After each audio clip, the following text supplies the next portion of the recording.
the Brothers Grimm.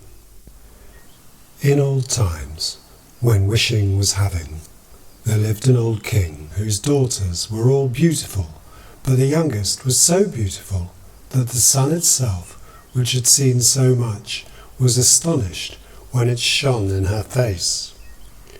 Close by the king's castle lay a great dark forest, and under the old lime tree in the forest was a fountain.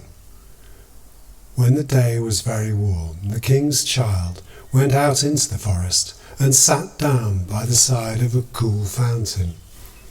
And when she was dull, she took a golden ball and threw it up in the air and caught it, and this ball was her favourite plaything.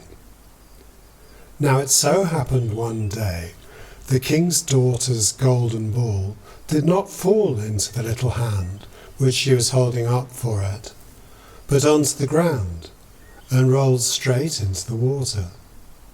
The king's daughter followed it with her eyes, but it vanished, and the well was deep, so deep that the bottom could not be seen.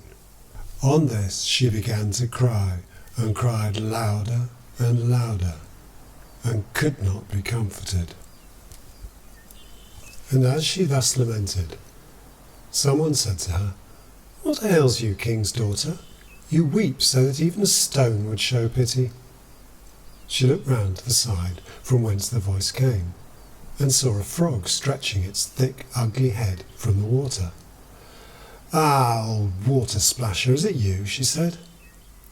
"I am weeping for my golden ball which has fallen into the fountain." "Be quiet and do not weep," answered the frog. "I can help you, but what will you give me if I bring your plaything up again?" "Whatever you will have, dear frog," said she, "my clothes, my pearls, my jewels, and even the golden crown which I am wearing." The frog answered, "I do not care for your clothes, your pearls and jewels, or for your golden crown, but if you will love me and let me be your companion and playfellow, and sit by you at your little table, and eat off your little golden plate, and drink out of your little cup, and sleep in your little bed, if you will promise me this, I will go down below and bring your golden ball up again." "Oh yes," said she, "I promise you all you wish, if you will but bring my ball back again." She, however, thought, "How the silly frog does talk! He lives in the water with the other frogs and croaks, and can be no companion to any human being." But the frog, when he had received this promise, put his head into the water and sank down.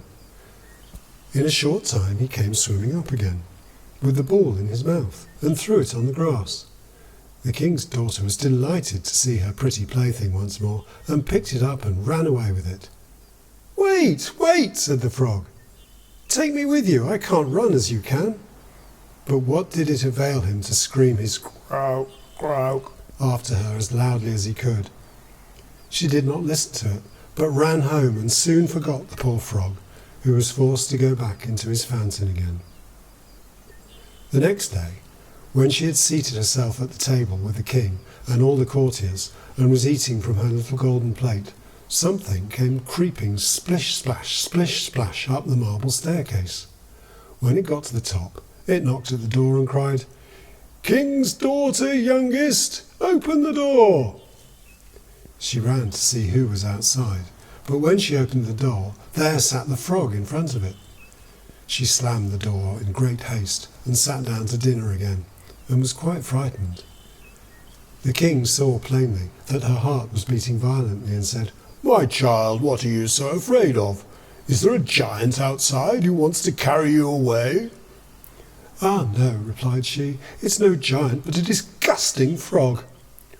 "What does the frog want with you?"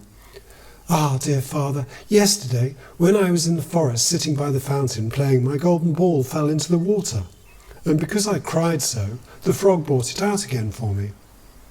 And because he insisted so on it, I promised him he should be my companion, but I never thought he would be able to come out of the water, and now he is here and wants to come in."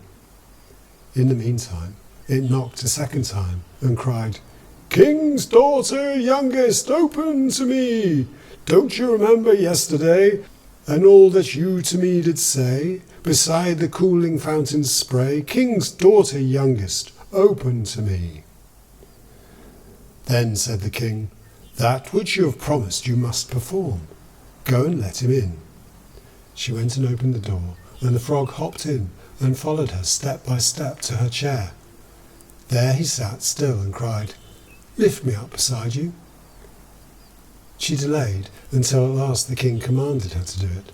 When the frog was once on the chair, he wanted to be on the table. And when he was on the table, he said, now push your little golden plate nearer to me, that we may eat together. She did this, but it was easy to see that she did not do it willingly. The frog enjoyed what he ate, but almost every mouthful she took choked her. At length he said, I have eaten and I am satisfied, and now I am tired. Carry me into your little room and make your silken bed ready, and we will both lie down and go to sleep. The king's daughter began to cry, for she was afraid of the cold frog, which she did not like to touch, and which was now to sleep in her pretty, clean little bed. But the king grew angry and said, he who helped you when you were in trouble ought not afterward to be despised. So she took hold of the frog with 2 fingers, carried him upstairs, and put him in a corner. But when she was in bed, he crept to her and said, I'm tired. I want to sleep as well as you. Lift me up, or I will tell your father. Then she was terribly angry, and took him up and threw him with all her might against the wall. Now you will be quiet, odious frog, said she. But when he fell down, he was no frog, but a king's son with beautiful, kind eyes. He, by her father's will, was now her dear companion and husband. And he told her how he had been bewitched by a wicked witch, and how no one could have delivered him from the fountain but herself, and that tomorrow they would go together into his kingdom. They went to sleep, and next morning, when the sun awoke them, a coach came rolling up, drawn by 8 white horses, with white ostrich feathers on their heads. They were harnessed with golden chains, and behind stood the young king's servant, Faithful Henry. Faithful Henry, who had been so unhappy when his master was changed into a frog that he had 3 iron bands laid round his heart, lest it should burst with grief and sadness. The coach was to conduct the young king into his kingdom. Faithful Henry helped them both in, and placed himself behind again, and was full of joy because of this deliverance. And when he had driven a part of the way, the king's son heard a cracking behind him, as if something had broken. So he turned round and cried, Henry, the coach does break. No, no, my lord, you do mistake. It is the band around my heart that felt such great and bitter smart when you were in the fountain strange, when you into a frog were changed. Again and once again, while they were on their way, something cracked, and each time the king's son thought the carriage was breaking, but it was only the bands which were springing from the heart of Faithful Henry, because his master was set free and was happy.